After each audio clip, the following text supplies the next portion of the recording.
കണ്ണൂർ തയ്യിൽ 1.5 വയസ്സുകാരനെ കടൽഭിത്തിയിലെറിഞ്ഞു കൊലപ്പെടുത്തിയ കേസിൽ അമ്മ ശരണ്യയ്ക്ക് ജീവപര്യന്തം തടവും 1 ലക്ഷം രൂപ പിഴയും വിധിച്ച് തളിപ്പറമ്പ് അഡീഷണൽ സെഷൻസ് കോടതി. ആൺസുഹൃത്തിനൊപ്പം ജീവിക്കാൻ വേണ്ടിയാണ് 1.5 വയസ്സുകാരൻ വിയാനെ അമ്മ ശരണ്യ കടൽഭിത്തിയിൽ എറിഞ്ഞു കൊലപ്പെടുത്തിയത്. ശരണ്യ കുറ്റക്കാരിയാണെന്ന് കഴിഞ്ഞ ദിവസം കോടതി കണ്ടെത്തിയിരുന്നു. ആൺസുഹൃത്ത് നിതിനെ കോടതി വെറുതെ വിട്ടിരുന്നു. 2020 ഫെബ്രുവരി 17-നാണ് നാടിനെ നടുക്കിയ ക്രൂരത നടന്നത്.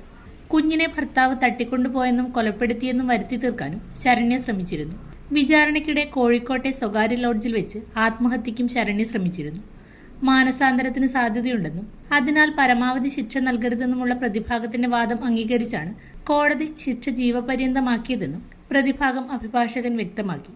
ഏറ്റവും ചെറിയ ശവപ്പെട്ടികൾക്കാണ് ഭാരം കൂടുതലെന്ന അത്യന്തം ഹൃദയഹാരിയായ പരാമർശം കോടതി ശിക്ഷാവിധിയിൽ പരാമർശിച്ചു.